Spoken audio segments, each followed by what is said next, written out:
અને હવે જોઈએ એક અનોખા ઉદ્યોગપતિની કહાની તેમની જન્મજયંતિએ.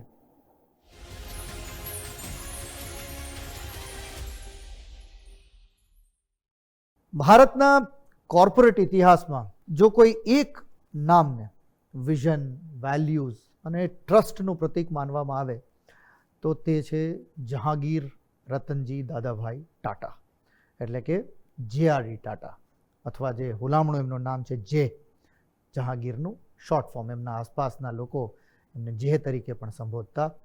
29 જુલાઈ 1904ના રોજ જન્મેલા JRD ટાટા માત્ર ટાટા ગ્રુપના ચેરમેન નહોતા.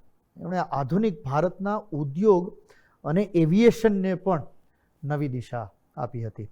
1938માં જ્યારે JRD ટાટાએ ટાટા સન્સનું સુકાન સંભાળ્યું ત્યારે એ ગ્રુપ પાસે માત્ર 14 કંપનીઓ હતી. એમના નેતૃત્વમાં આ સંખ્યા વધી અને 95થી પણ વધુ થઈ. સ્ટીલ, ઓટોમોબિલ, હોટેલ, કેમિકલ્સ, પાવરથી લઈને કન્ઝ્યુમર બિઝનેસ સુધી ટાટા ગ્રુપે પોતાના પગલાં મજબૂત કર્યા હતા. પરંતુ JRD ટાટાની સૌથી મોટી ઓળખ બની ભારતીય નાગરિક ઉડ્ડયનના ભીષ્મ પિતામહ તરીકે. 1932માં તેમણે પોતાની જાતે એક પ્લેન ઉડાવીને ટાટાની એર મેલ સર્વિસ શરૂ કરી હતી. અને આજ છે, જો હું ખોટો ના હોઉં તો મુંબઈથી કરાચી સુધીની આ સફર હતી. આ જ કંપની પછી, કારણ એરમેલ સર્વિસ ચાલુ કરી એટલે પછી એમાં પેસેન્જર પણ બેસાડ્યા, અને એ જ કંપની આગળ જઈ અને એર ઇન્ડિયા બની. ભારતની પ્રથમ કમર્શિયલ એરલાઇનની શરૂઆત કરનાર વ્યક્તિ પણ JRD ટાટા જ હતા. તેમની સફળતાનું રહસ્ય માત્ર બિઝનેસ નહોતું, પરંતુ એક પીપલ ફર્સ્ટ ફિલોસોફી હતી. તેઓ માનતા હતા કે કંપનીનો સૌથી મોટો એસેટ એની ઇમારતો કે મશીન નથી, પરંતુ તેના કર્મચારીઓ છે.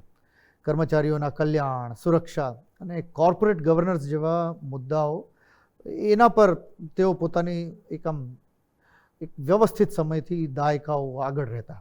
આજે ટાટા ગ્રુપનું માર્કેટ કેપિટલાઇઝેશન 30 લાખ કરોડથી વધુ છે, અને તેની પાછળ જે મૂલ્યોની પાયાની જે ઈંટ મુકાઈ હતી તેમાં JRD ટાટાનું સૌથી મોટું યોગદાન મારા હિસાબે રહેશે. 1992માં તેમને દેશના સર્વોચ્ચ નાગરિક સન્માન ભારત રત્નથી નવાજવામાં આવ્યા હતા. શું મને ક્યારેક એવું થાય કે એક વ્યક્તિ ખરેખર આવા ભારત રત્નનો મોહતાજ હોય છે ખરો.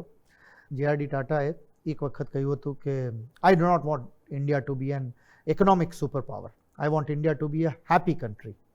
કદાચ એટલા માટે જ JRD ટાટાને માત્ર સફળ ઉદ્યોગપતિ તરીકે નહીં, પરંતુ ભારતના સૌથી વિશ્વસનીય કોર્પોરેટ લીડર તરીકે આજે પણ આપણે યાદ કરી શકીએ. મારું એવું માનવું છે કે એક યુગમાં એક JRD ટાટાનો જન્મ થતો હશે.